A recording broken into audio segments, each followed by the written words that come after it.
We have with us David Njuguna, as you've seen in the poster. Good evening, David.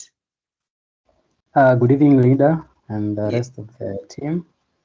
Okay. Good evening. Thank you so very much for agreeing to take us through this mentorship session. We really appreciate. So I will just go ahead and introduce David so that he can begin his session. So David Njuguna, he is a cybersecurity enthusiast with 4 years of hands-on experience in the cybersecurity domain. His expertise spans a wide range of security practices, which include network security, infrastructure security, internal and external risk assessments. He also has been exposed to doing threat analysis, risk management, project management, and compliance. He is David is passionate about safeguarding critical assets and data, and he's consistent and likes to consistently contribute to enhancing an organization's security posture. Currently, David Njuguna works for Cellulant Limited as the information security engineer. And this evening, David will be taking us through endpoint security and cybersecurity ethics. So please join me in welcoming David. David, over to you. Okay, thank you for such a wonderful introduction. Once again, I'm so humbled to be actually speaking some insight this evening in matters of cyber security. And without much ado, I'll share my screen. I have some few slides that we can be at par. So, okay. Can we put a face to the name, even if it's not for the entire session, as we just begin, and then we can. Okay, let me do that. Yeah. Oh, great. Okay. So I hope you can see my screen. Yes, we can. Can we all see David's screen?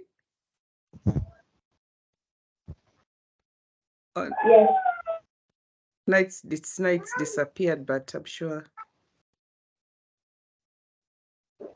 Okay. Let me just disable my video because of Yes. connection issues. Okay, sure. Oh. Okay, I think we can get started. So I just give my title Cybersecurity Month because this is a month where, as we all know, it's a Cybersecurity Month. It's normally celebrated within the month of October. However, this is part of the Cyber Shujaa program.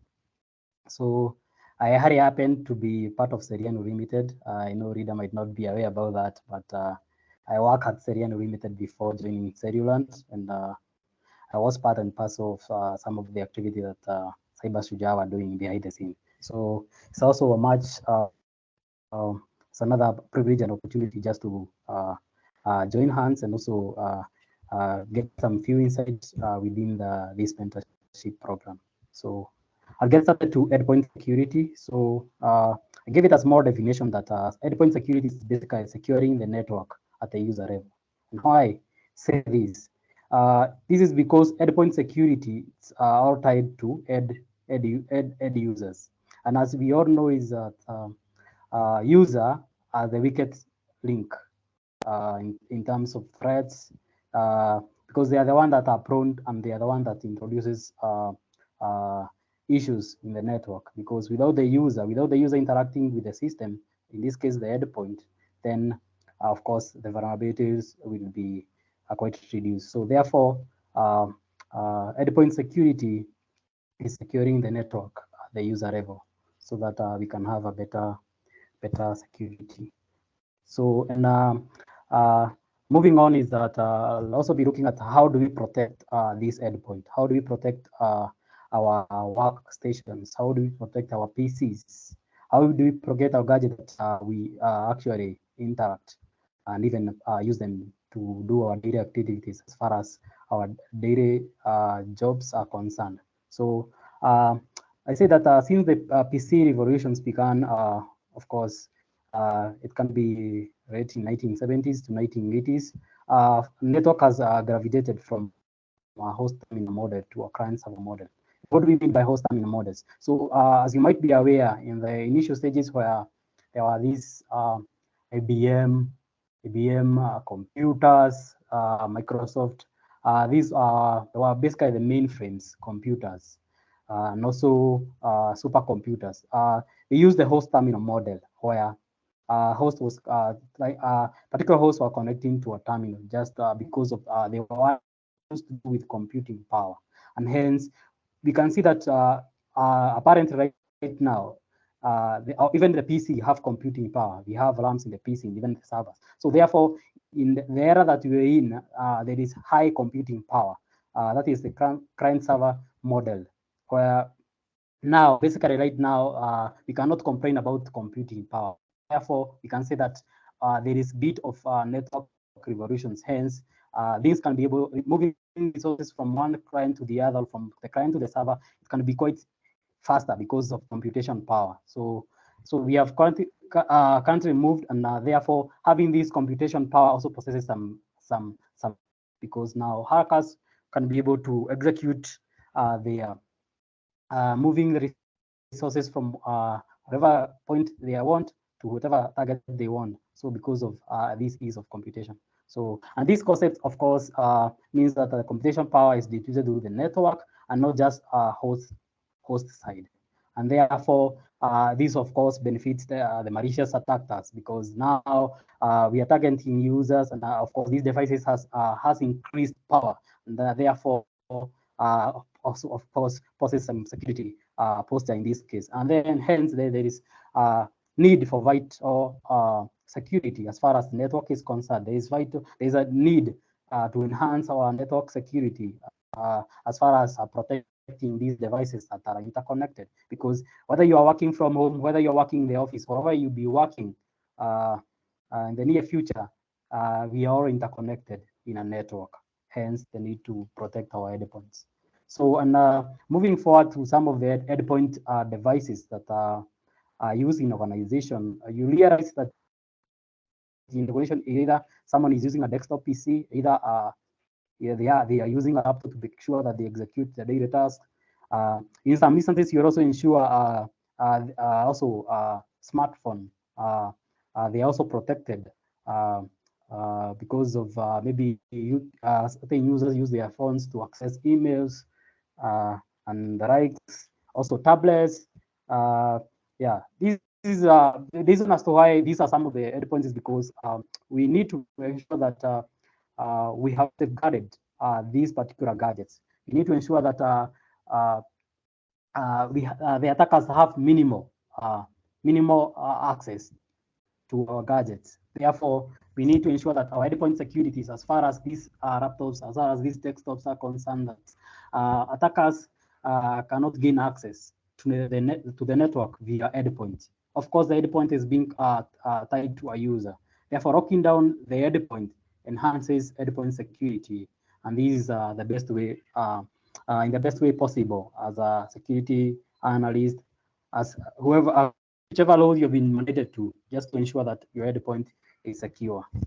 So, and also IoT devices. The reason also I included the IoT devices because we are in a world where we have smart TVs, we have all these gadgets that have been connected, and some of these gadgets you realize that how patching is done. It's not that efficient. There is no patch management, especially the IoT devices. So I tend to agree that none of us do patching management to their smart TVs. So hence these processes are a security posture, because once all these are connected, you're using your laptop, you're working from home, the Wi-Fi you're being connected to is connected to your IoT devices, be it your tablet, be it your smartphones, be it any other electronic devices that you use at home, and all these they are connected to the network. Then hence an IoT device can introduce threats within that particular network,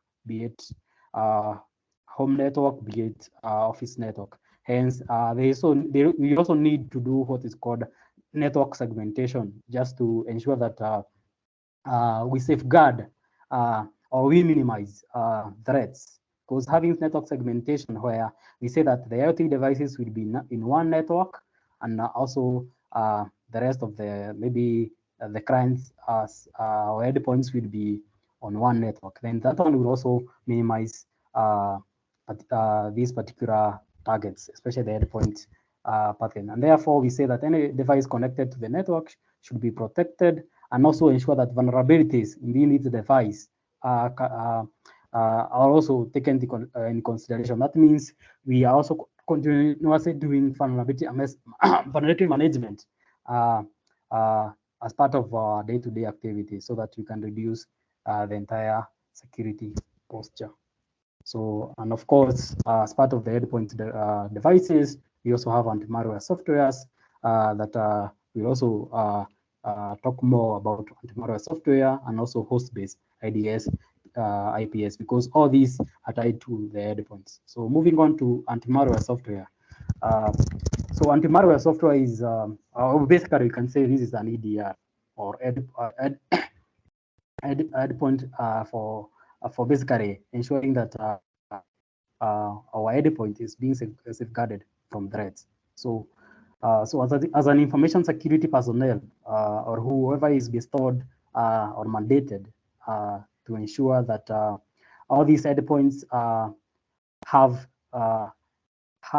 antivirus running, or anti-malware solutions running on the endpoints. So this is our mandate as security analysts, as engineers, to ensure that our company is first safeguarded from these endpoints, making sure that the deployment of the anti-malware solution should occur through the group policy, because we need to control these at a group level. We don't want to have darkness of how we are going to do and even push policies. We need to have a control where we can say that from this point, this is what we need to enforce. This is what we need to ensure that these applications are not accessed. Therefore, we need to ensure that this all is done so that to ensure that we have visibility as well, and also ensure that enforcement of anti-malware policy can sometimes be accomplished through NAC, or what we know is known as a network access control. So, and network access control is a tool, or we can say in this case as a software that is used to control who is getting in the network, and are they authorized to do so, and yeah, they is validated. So it's basically validating who is getting into the network, and therefore we can say that also it can use two methodology or approaches. We have proactive and reactive methodologies. So what do we mean by saying we are deploying NAC as a proactive? So proactive is whereby we need a NAC just to, it will not allow you to get access to the network if you don't have anti-malware solutions. So some of the policies or some of the checklists that it shall actually counter check is, do you have an anti-malware solutions, that solution in your PC, so that we can allow access to the network. So by doing that, it will be doing a proactive present, and hence minimizing risk, because as long as you don't have the necessary checklists, the necessary policies within the network, then you not be permitted, not be authorized to actually gain access or gain network access within that particular network. So the other approach we can use is reactive. So for reactive is when the endpoint, yes, it's running antivirus or it's running anti-malware endpoint, then it gets a malware. Then in this case, it means that if you have this reactive methodology, it will disconnect you from having the network. Then the malware will not be able to spread through the network. So, and therefore, this is part of some of the things that we can subsequently look into as far as we are doing this deployment, ensure that the tool that is being used has one of these two measures, so that we can be able to minimize risk as far as endpoint security is concerned. Another thing is to establish a security baseline that enforces installation of anti-malware solution. So if you have minimum baseline, that some of the policies that you have in the organization, and without these policies, then you cannot gain access to the network. So some baselines also assist in minimizing threats, minimizing things to do with Trojans that so that they not spread within the network. So, and also we can also use these, we can use managed device. So that is MDM software for mobile devices as well. Because as we were discussing earlier on, we say that some of these include our smartphones. So how do we also ensure that our smartphones subscribe to some of the baseline that we have already put in place in the organization? So one is to ensure that we have a device management policy that also a price. So that means you realize in some organization, once you try to sign in your email address, then of course it will require you to also accept that policy, the mobile device policies. So by doing that, also you ensure that you also protect your smartphone against any threats, because it's also counter-checking the policies that are within the organization. So moving on to host-based IDS. So host-based is a security solution that focuses on monitoring and protecting individual computer system or host. So there's a difference between host-based and network IDS. So host, we are more specifying on the endpoint. We are more interested on securing our endpoints, and hence we'll also ensure that we protect our endpoints using a high host-based intrusion detection system. So you realize some of these endpoint security solutions, they have these capabilities. So you can realize here there is a D and there's a P. D is for detection, but in other cases you realize that they have a prevention capabilities. So for detection capability, you realize that these are host-based. They are signature-based, where they counter-check, they monitor your endpoints, analyzes, and also ensures that based on the signature they have, maybe they're using an AI module where there are signatures that already exist, then they can be able to detect that and also alert whoever is responsible. If that is an analyst or a network admin, they can alert this particular endpoint has an issue, and these are the issues. We identify this is the malware, or this is a ransomware attack, and the likes. So for IPS, it's more of preventive, of more preventive. So it will also take an action. So that is why it's an IPS. So you take an action and ensure that, yes, it has detected a malware, but also it will remove the malware from the system. So, and also, as I was talking earlier on, is that some of these endpoint security is good as we continue growing in our career. Is good also to also bring expertise, having maybe interacted with others, then you'll be able to advise an organization the best EDR they can use, so that you also reduce the tax or the amount of particular alerts that you're going to review and investigate and also close on. So we need to move with the systems that also action on some of the activities that have been identified, and therefore it's a good it's a good tool to have, especially if there is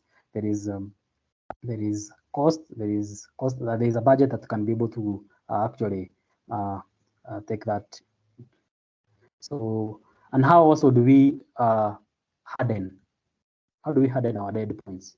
So there are few points that we can use. The concept of endpoint hardening, we can say it involves reducing the number of possible attack vectors that a malicious attacker could use to compromise a device. So yeah, hardening is basically ensuring that these endpoints have maybe those vulnerabilities within those endpoints have been taken care of, so that one, because malicious attacker can only exploit a vulnerability to be able to compromise that particular endpoint or that particular device in this case. So minimizing these vulnerabilities by ensuring that we harden, and we are aware about some of the vulnerabilities that they have, then we will be minimizing the possibility of attackers targeting our endpoints. Of course, also we can also sometimes involve disabling certain application or even services on the devices in order to make it more difficult for an attacker to gain access. to the network. So disabling this certain application also will require you also to have an in-depth understanding that the application you're disabling does not bring any downtime, does not affect the day-to-day running of the organization or business. That means you're only disabling applications that are illegitimate, are not, you don't know about them. They are not, they don't apply to your organization. The services that they also planning to maybe disable, maybe you're not using Telnet. As you all know, Telnet is a transmit plain text password. So some of these is some of what we are speaking here, ensuring that if these they don't apply, they are not part of what we use, then we don't need to use them. So and also we should also follow industry best practices. So ensuring that we also align with what has been given to us by the manufacturers, because they're the one who have come up with these particular solutions. They know better.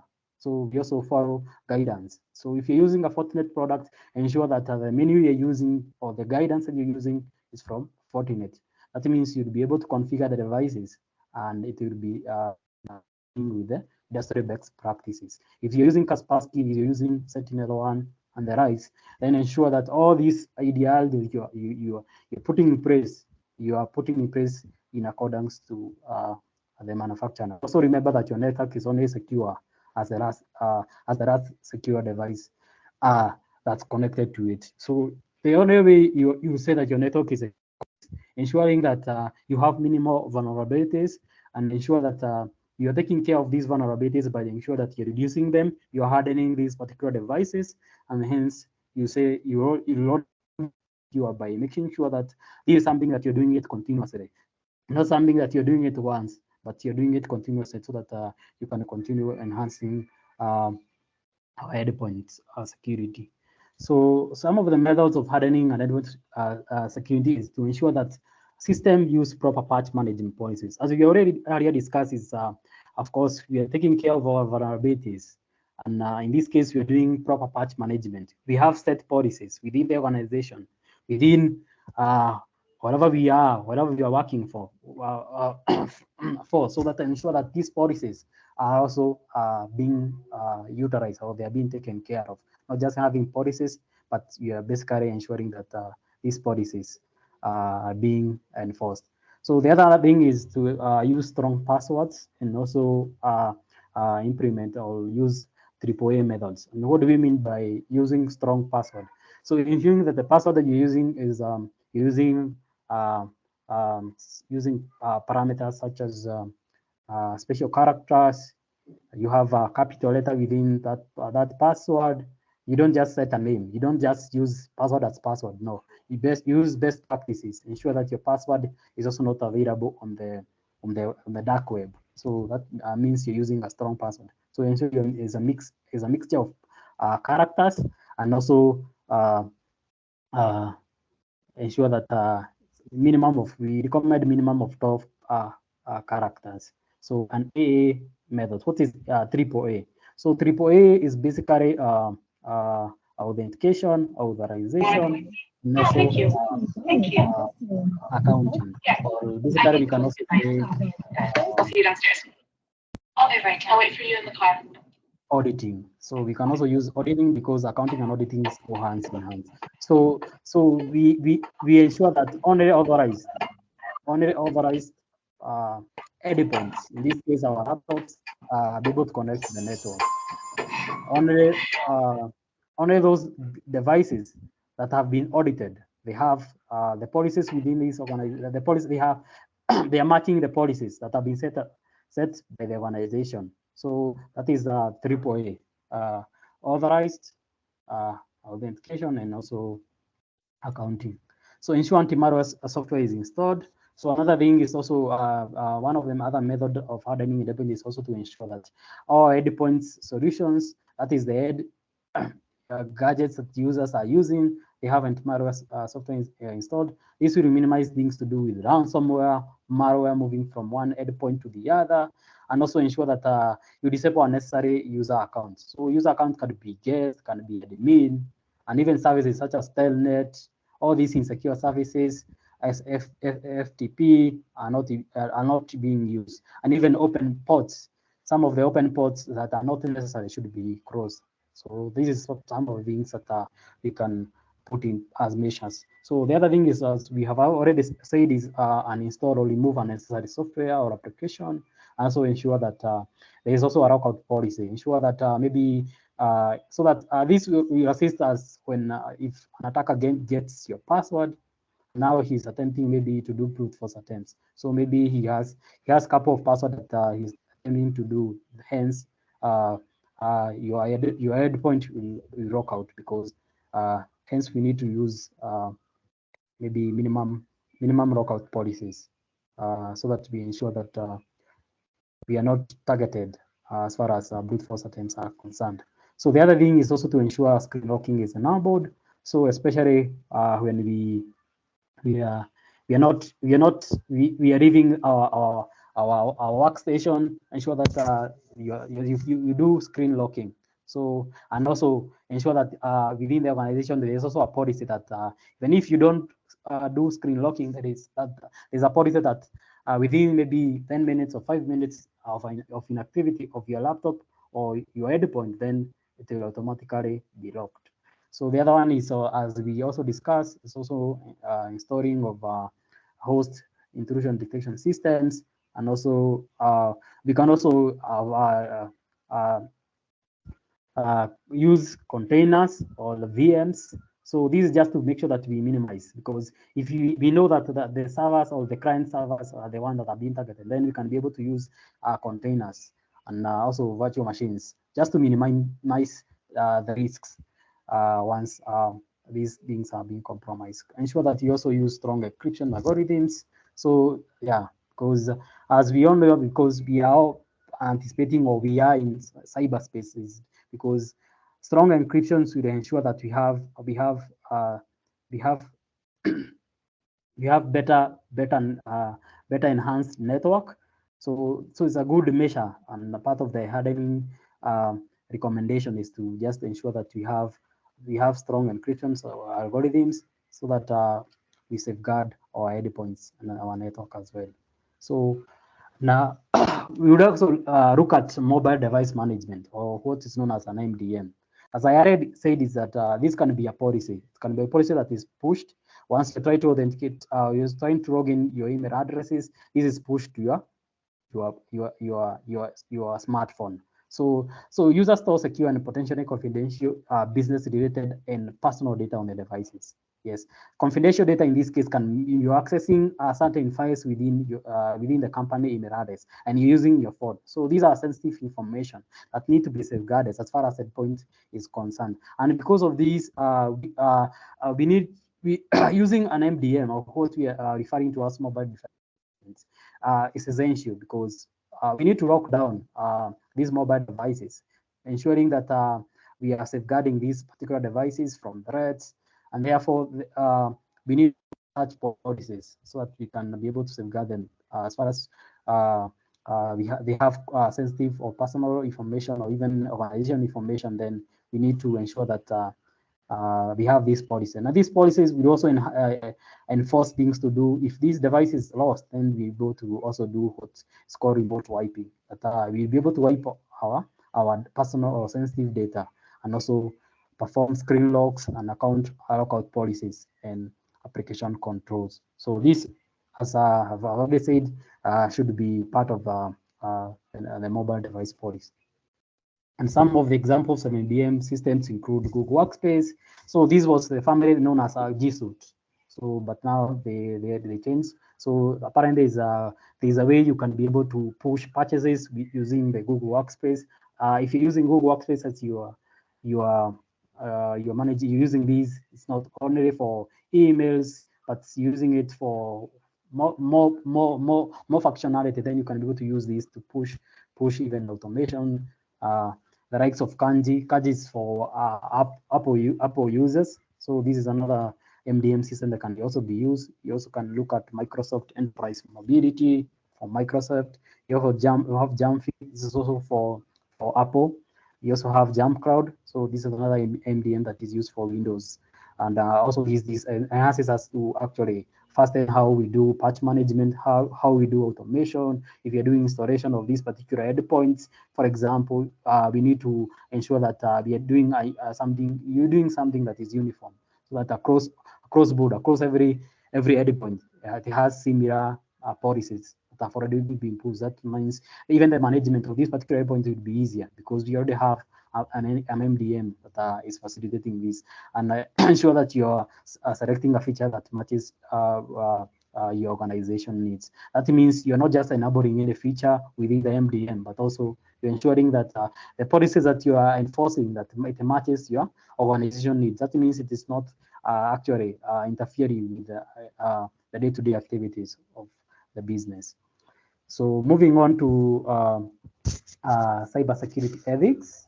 So yeah, what is an ethic? What is an ethic in cybersecurity? So an ethic is the broadest sense refers to the concern that humans have always had of regarding how best to live. So yeah, this is something that you always figure how best can you improve your life?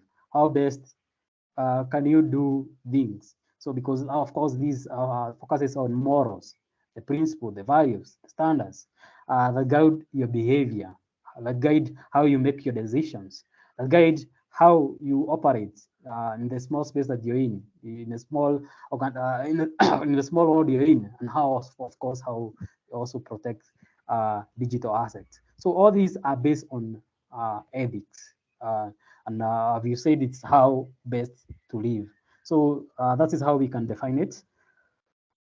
And moving on to privacy. So another thing is as much as cybersecurity is concerned, is we are concerned about data protection. We are concerned about our privacy. And as we continue with our careers, we also need to respect individuals' privacy. That means you have been given an obligation maybe to do a network assessment. You need to sit within the rule of engagement. You need to ensure that yes, we are not gathering more information than we are required. We are not getting out of what was out of what has been signed against what you're supposed to do. So respecting individuals' privacy rights and ensuring that we safeguard personal and sensitive information it should be paramount to us, and hence we'll be doing ethics as we continue with our daily activities. And I'll be looking at some of the importance of ethical issues, and I have few things to do with that. Of course, I've already discussed about harms to privacy, and in the world that we're living in, we have a lot of data, or we can say a lake of information, or we can also say we have huge amount of data that we need to safeguard. Of course, you realize that all these data have sensitive information, be it it has PIA data, be it information, birth data information, be it sex, be it financial data. So most of us do not realize how exposed our lives and property are. But within this data, or within the huge amount of data, we are exposed. That means we need to ensure that as we continue with our day-to-day activities, as part of our ethics, we need to know what we post online, so that we ensure that we are not enriching what is available online as far as our data is concerned. That means we need to ensure that we are using practices that, of course, safeguard our privacy, is safeguard our information. This is guard us as human beings. So that is something that we can look at, and also ensure that that this information does not threaten or even violate others. That is what calling as harms to property. That property can directly threatened by violation of data privacy. So that means all these ethics tie one to the other. So you can see that here we are already tying privacy with the property through mechanisms such as exclusion. So ensure that we are not sharing information just to expose it outside there. No, ensure that we remain ethics as we continue working. So however, often property is directly targeted through cyber intrusions that may seek to misappropriate electronic funds.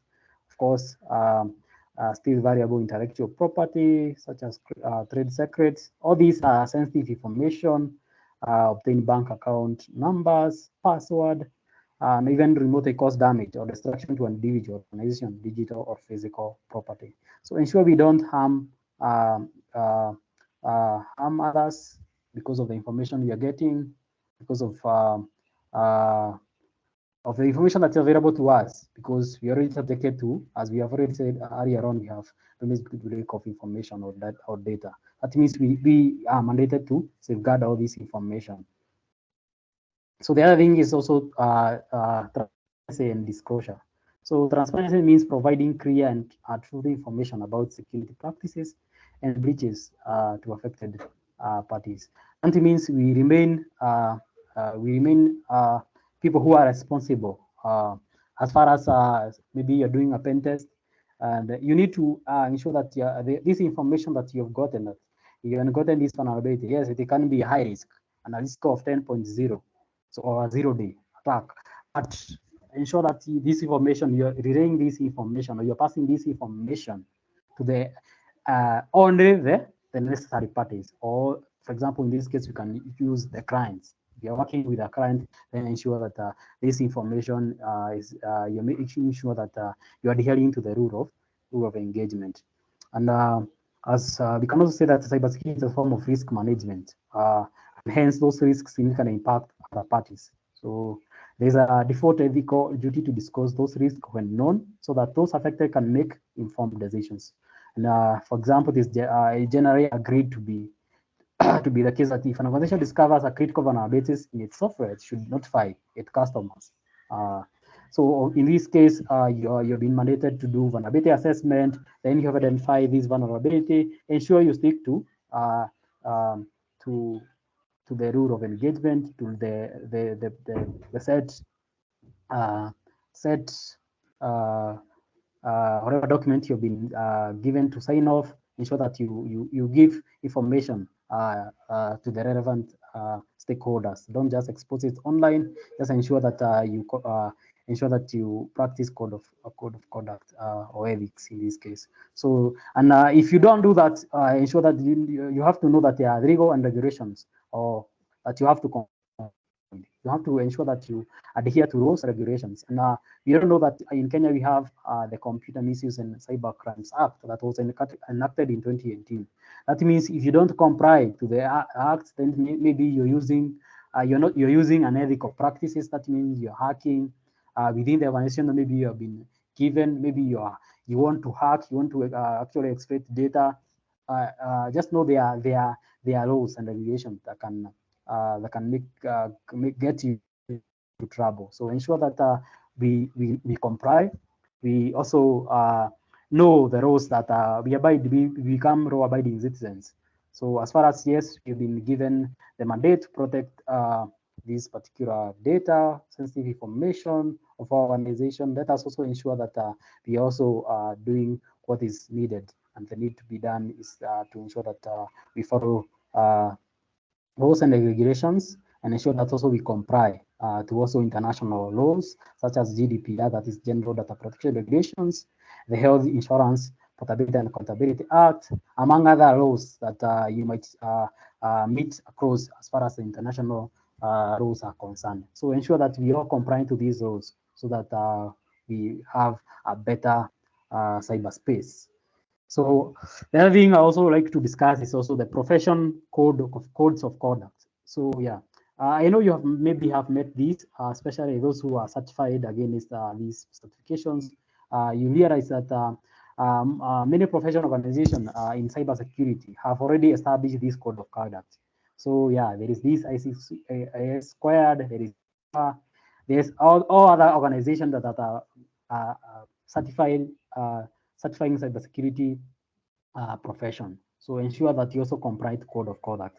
And if you're keen enough, you realize that they always have that one page or two page where they have stipulated that this is what you need. And some of these code of conduct, for example, if you're doing an ISACA exam, you realize that you have to comply with this code of conduct. Otherwise, you might have passed that exam, but maybe you will not be given that particular certification. So even as profession, let us ensure that we follow to the letter some of these code of conduct. And this also speaks to the ethics cybersecurity profession. So these codes typically include guidance for professional behavior and also conflict of interest and protecting sensitive information. So a code of conduct should we should ensure that we behave in a professional manner when we're dealing with all these responsibility that been bestowed to us, as well as continue protecting and ensuring that our cyberspace is secure. And also, we have already discussed here that conflict of interest. So how do we avoid conflict of interest? Every cybersecurity professional should avoid situations where their personal information might compromise the security of the organization. So we need also so we have discussed about the behavior of cybersecurity profession. Then we also need to ensure that our personal interest does not compromise our integrity. It doesn't compromise uh, uh, uh, anything, be it confidentiality of organization data, ensuring that we remain people of integrity. And we can also avoid unauthorized access. So let us not engage in unauthorized access. Let us not engage in unethical practices such as hacking. They lead us into trouble. So we already said that Arianon, there is already an act was enacted that is in place. So let us avoid uh, attempting access where we have not signed rules of engagement. Therefore, even in the organization we have been given, we only exercise penetration testing or what we are saying ethical hacking as long as we've been authorized also. Because we also realize in some of these organizations, we have some policies. Some of these policies can be user or what we know as acceptable user policy that you've been given to sign off. So because of these policies, maybe you realize that when you read through those policies, doesn't allow you to do maybe network scanning, doesn't allow you to do data expectation. So let us also adhere to all these ethics. And as always, it's also good to continue to do continuous ethical training, ensure that as profession we do educate ourselves and also run to do with what are some of the emerging ethical challenges and dilemmas in the field. What are some of the things that have changed as far as the law and regulations, as far as policies within our organization or the other? What are some of these things that have changed that we need also to be up to date with what are changing to ensure that we also safeguard our personality, we ensure that we have integrity and we are not questionable because of the things that we are doing. So I'll leave at that. Any question? I think that's it. Thanks. Thank you very much, David, for that informative session. I think at this point we'll invite any questions that you may have for David.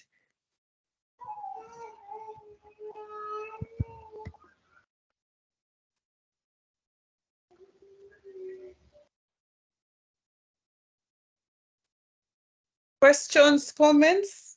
Invited at this point. Okay. We'll start with Valentine. Please go ahead.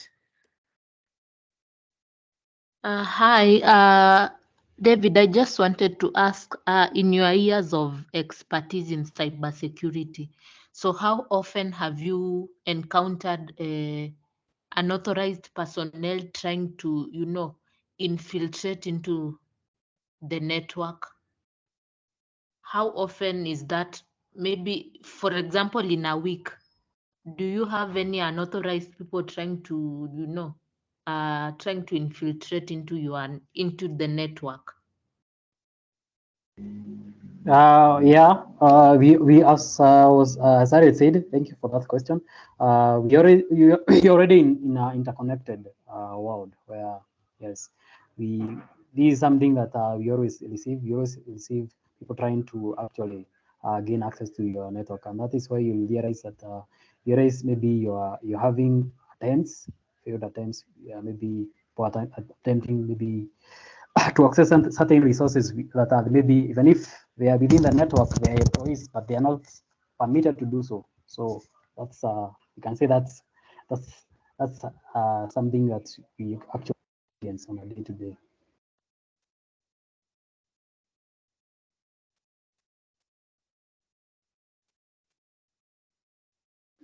I hope that answers your question, Valentine.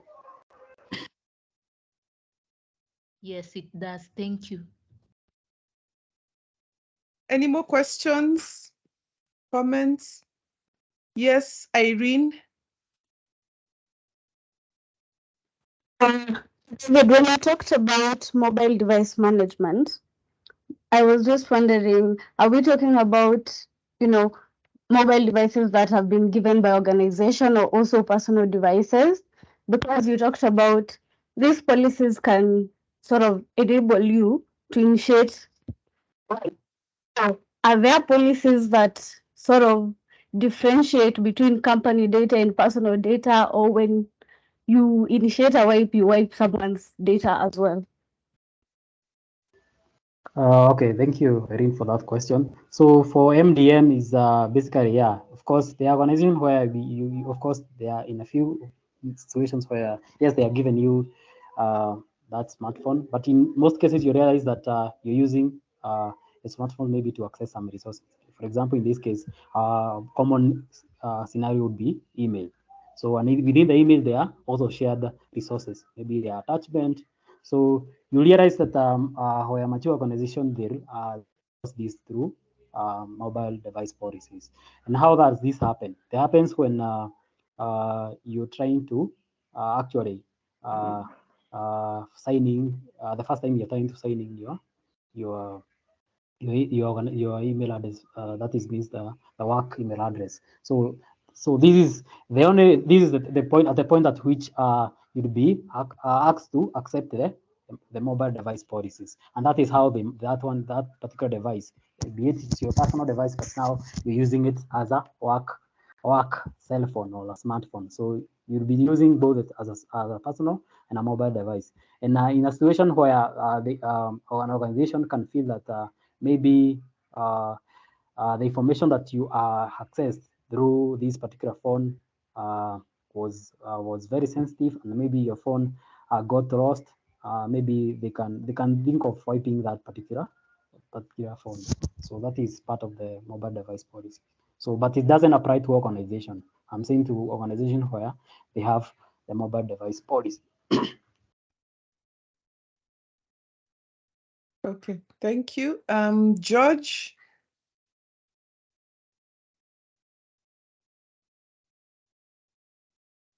Okay, thank you very much. My question is, what are the type of anti-malware softwares for hardening an endpoint that you could recommend?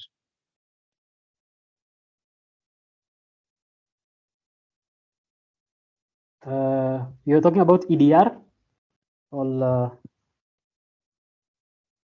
The anti-malware softwares which you can use to harden an endpoint, oh, okay. So yeah, which you can maybe install to an endpoint. so there are so many. There are even we can even start with Kaspersky, but it also depends. It also depends with the organization and how the experience, the past experience. Because in some situation, you realize that yes, you have installed Kaspersky as an EDR, but it also has the interferes with how users actually use their endpoint. That means it will lower down this particular.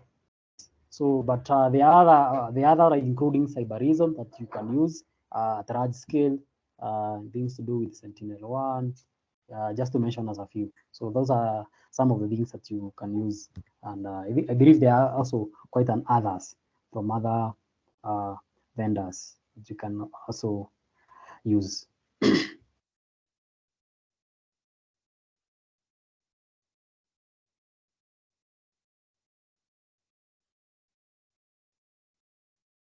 Any other questions, comments? Yes, Rashid. Hello. Hello, good evening. Good evening. I was asking, would you recommend the use of password managers?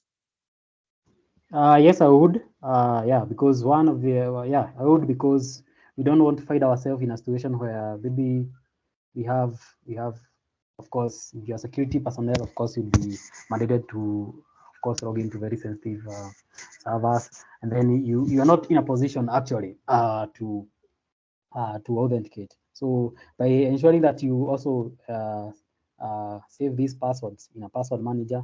So one of the password manager, maybe you can use things to do with Bitwarden. Ensure also that the master password that you're using is strong enough. It's not you're not able to crack and as well. You're not able. You cannot forget that password. So that's something I would recommend. Thank you. Joseph.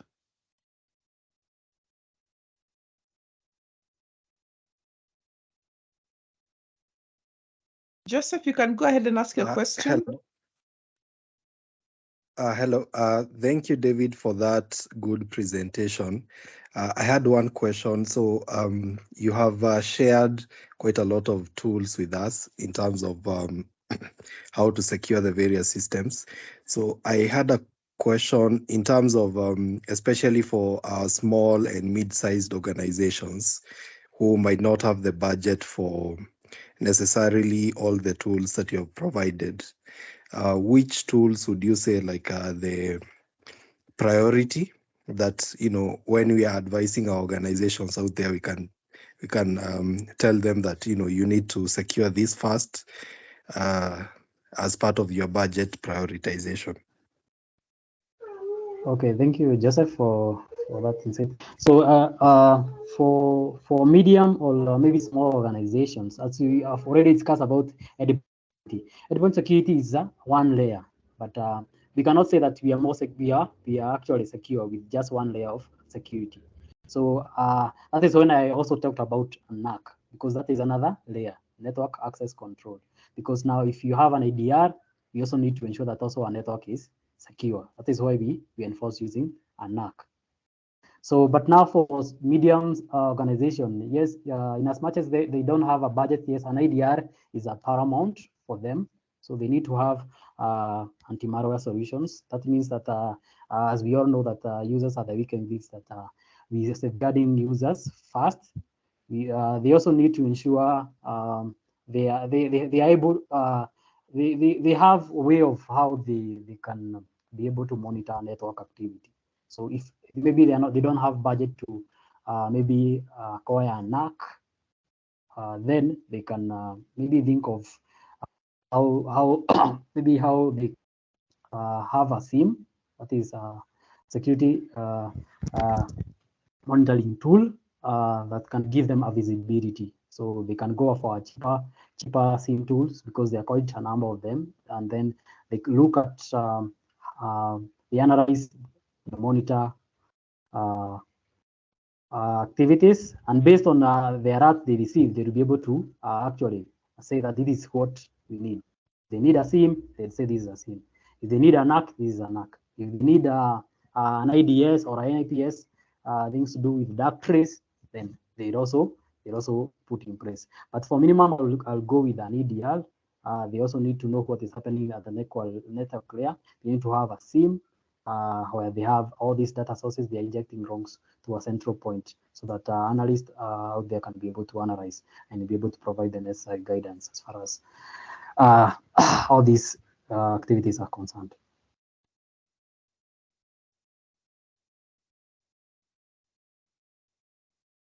Thank you for that. Victor? Oh, thank you so much. I hope I'm audible enough. Yes, you are. Thank you. I don't really have a question in particular, but just to appreciate David for actually taking us through what we really use on daily basis, but we may not really have a that deeper level understanding on how to ensure we are sensitizing security on them. Thank you for actually explaining everything and relating everything to in our local setups and how you can improve it. And I know continue with that spirit of injecting knowledge to us. So mine is just an appreciation for delivering such a webinar session. Very informative. Thank you. Thank you, Victor. Appreciate it. Thank you, Victor. Anyone else?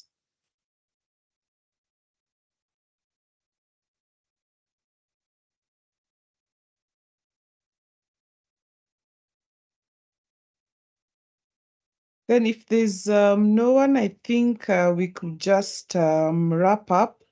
For me, David, I just have one question. What is a possible ethical dilemma in the cybersecurity space? Just one that you've interacted with, an ethical dilemma. Okay. Okay, for an ethical dilemma is where you realize, yes, you've been given that opportunity to safeguard sensitive information. Maybe you're working for Bank YZ, but then you also realize that when an investigation have been done, the same guys that have been mandated to secure and safeguard our financial data information, they're the same guys that they are being involved. So that's a dilemma. As far as our behavior and ethics are concerned, we should not be subjected to, even if money is a driving factor, money should not be the driving factor. But our behavior, our personal, how we carry ourselves should be, integrity matters. I would say that that's a dilemma for me, where you've been given an opportunity to safeguard, then you do things that are not in line with your role. Thanks. Okay, yeah. So that's in with regards to now as a cybersecurity expert. Yes. Okay. Do you have an example for probably an organization? I don't know. In an organizational context. Just want to help people broaden because ethical dilemmas are in every profession. So just trying to see if there are any possible situations that another situation you've dealt with that can just be able to just broaden our mind on the possible challenges that we can get in the marketplace. Okay, so yeah, maybe you can also be maybe in a health sector. Maybe you're working for hospital Y, and then you're the same individual who is sharing sensitive patient's information out there. So you're actually doing data exploitation. So that is another example that you can say is unethical and also unacceptable. Okay. What I'm hearing you saying is that I think as a cybersecurity expert, you have to be a person of integrity, like it goes without saying, yeah. Because you're the same person who's entrusted to take care of the system and the processes, and you're also the same person who's vulnerable to be compromised to give out information. If I'm not, I think that's what I'm getting from what you're saying. Yeah. We need to be people of integrity because Yeah. integrity is it comes first. Even without the expertise, it comes first. Yeah. So maybe that's also just to implore, even as we go through our training, to have that at the back of our mind, that we have a huge responsibility in this profession. So our integrity should actually be guiding us in all our undertakings. Yeah. Yeah, exactly. Yeah. So thanks for that. Any parting shots, David, for us? Yeah, I have a parting shot from this guy known as Eric Hoover. Says that in times of drastic change, the runners inherit the future. So as we continue with our endeavors, ensure that we move with speed, we keep learning, because as I said, runners inherit the future. Thank you. Thank you so much. Thank you all for making time to attend this session today. Personally, I've learned a lot, and I hope you've also been able to pick quite a bit from this session. And I'm sure that this also enhances your experience in the Cyber Shuja program. At this juncture, I still want to ask us, we had sent out a form requesting your feedback regarding how you are doing with the mentorship session, also possible topics that you'd want us to cover. So I know there are quite a number of us who've been able to fill that in so far. If you've not been able to, kindly make time to help us with that information so that you can be able to make these sessions better and more informative for you.